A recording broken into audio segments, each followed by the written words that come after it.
들어보겠다. 그런 취지로 이해해 주시면 좋겠습니다. 네.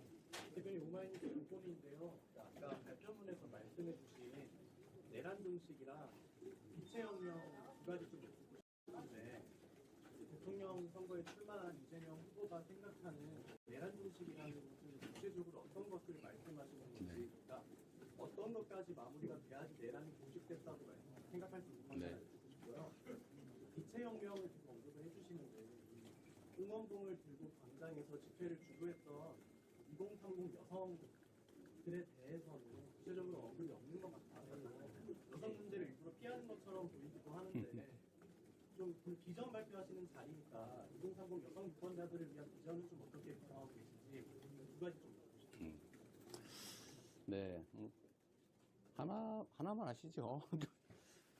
첫 번째로 내란은 어떻게 종식되는가, 언제 종식되었다고 할 수 있는가, 그 문제에서는 저는 지금도 내란은 계속되고 있다고 생각합니다. 내란의 주요 책임자들이 여전히 다 밝혀지지 않고 있습니다. 일단 진상이 정확하게 드러나고 또 상응하는 명확한 책임이 부과되고 앞으로는 다시는 이런 일이 생기지 않게 하는 것, 그 제도적 장치, 사회적 합의가 완료돼야 저는 내란에 대한 청산이 끝났다라고 생각합니다. 안타깝게도 이 국가 질서의 근본은 헌법 그리고 그 하위 규범인 법과 규범들일 텐데 최고 규범인 헌법이 일상적으로 무시되고 심지어 파괴되고 있습니다. 잘 아시는 것처럼 지금 대통령 권한 대행이 내란 대행이라고 불리지 않습니까? 이런 상황들이 다 정리되어야 된다. 여전히 헌법 파괴 세력, 내란 세력은 준동하고 있는 상태다. 이렇게 봅니다. 이 빛의 혁명 과정에는 모든 국민이 함께 했지요. 그건 국민들이라고 하는 거대 공동체 모두의 성과이고 모든 국민과 함께 가야 될 일이다. 이렇게 생각합니다. 네. 최기진 기자입니다. 지난 대선에 이어서 이번에 두 번째 대선 출마인데 두 가지가 뭐가 달라졌는지랑 그만큼 이재명 후보란 사람은 뭐가 달라졌는지 궁금합니다. 너무 어려운 질문이네요. 많은 게 변했지요. 객관적인 국가 상황도 많이 변했습니다.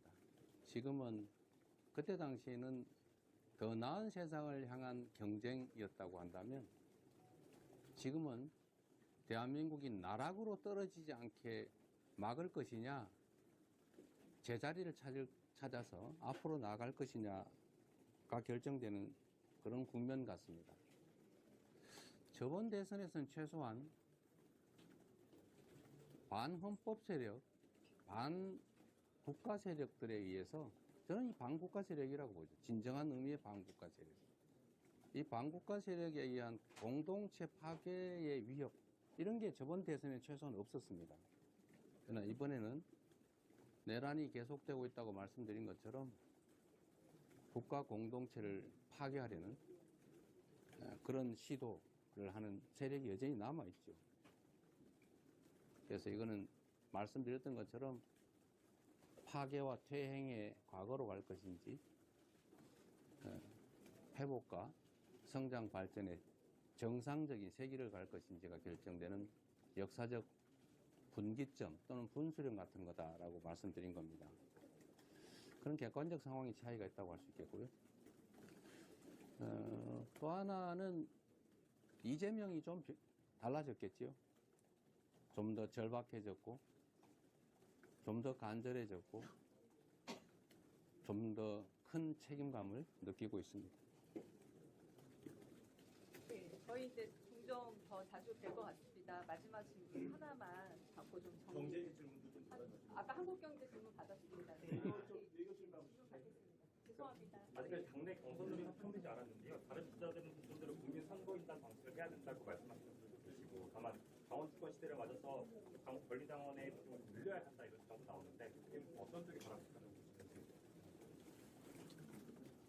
제가 선수인데 심판의 규칙에 대해서 뭐라고 말하겠습니까? 합리적으로 국민과 당원의 뜻에 따른 어떤 결정도 다 수용하겠습니다.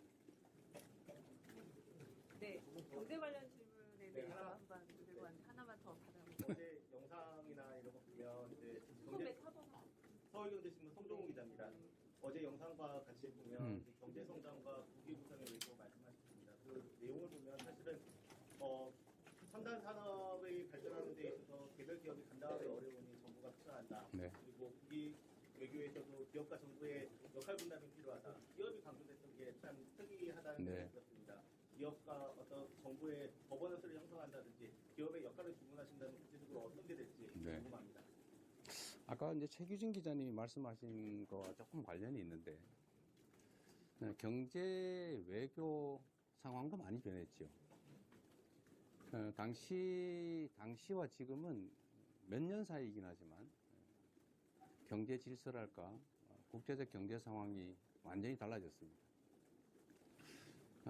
인공지능을 중심으로 한 첨단 과학 기술의 새로운 시대가 시작되고 있습니다. 아마 여기 계신 언론인 여러분, 또 우리 국민 여러분 대부분도 아마 이제는 소위 거대 언어 모델, 소위 뭐 챗GPT 같은 이런 인공지능을 대체적으로 많이 사용하실 거예요. 저도 가끔씩은 놀랍니다. 우리 보좌진들보다 훨씬 낫다는 생각을 할 때가 있어요. 미안합니다. 근데 이게 완전히 새로운 세상이 열리는 거죠. 그런데 경쟁은 국가 단위 경쟁을 넘어서서 이제는 사실 국가의 경계가 사라졌습니다. 그런데 경제적 경쟁 활동은 사실 다 기업들이 하게 되죠. 그런데 그 기업들도 이제는 국가 내의 대기업이라고 불리는 정도 가지고는 안 되고 소위 글로벌 기업으로 정말 초거대 자본력, 기술력을 필요로 합니다. 근데 개별 기업들이 감당하기가 어렵죠. 그래서 지금은 기술 투자든 연구개발이든 인재 양성이든 또는 새로운 사업을 시작해서 세계 경쟁에 나서든 개별 기업 단위가 감당하기 너무 어렵습니다. 그래서 국가 단위의 관여, 지원, 투자, 협력이 반드시 필요하죠. 그런 역할을 새롭게 시작해야 되겠다. 그 말씀을 좀 강조해서 드린 겁니다. 결국 국가의 부는 기업이 창출하죠. 또 국가 간 경쟁을 넘어서서 글로벌 경쟁들은 기업이 하죠. 다만 그 기업들이 좀 더 공익적이고 좀 더 합리적이고 또 그 기업 활동으로 인해 생겨나는 이익을 누군가가 독식하는 게 아니라 합리적으로 많은 사람들이 나눌 수 있어야 되겠습니다. 그리고 최근에 특정 창업기업이 다른 나라에 인수 합병되는 것보다는 국내에서 투자를 유치하는 게 훨씬 낫지 않겠냐 이런 논란이 벌어지기도 합니다. 뭐 그런 기회들을 우리 국민들이 또 함께 나누는 것도 좋은 거겠죠. 어떤 약간의 경제 패러다임 상황이 많이 변했다. 정부의 역할이 더 중요한 시대가 다시 도래했다. 이 말씀을 다시 한번 드립니다. 네, 고맙습니다. 수고했습니다.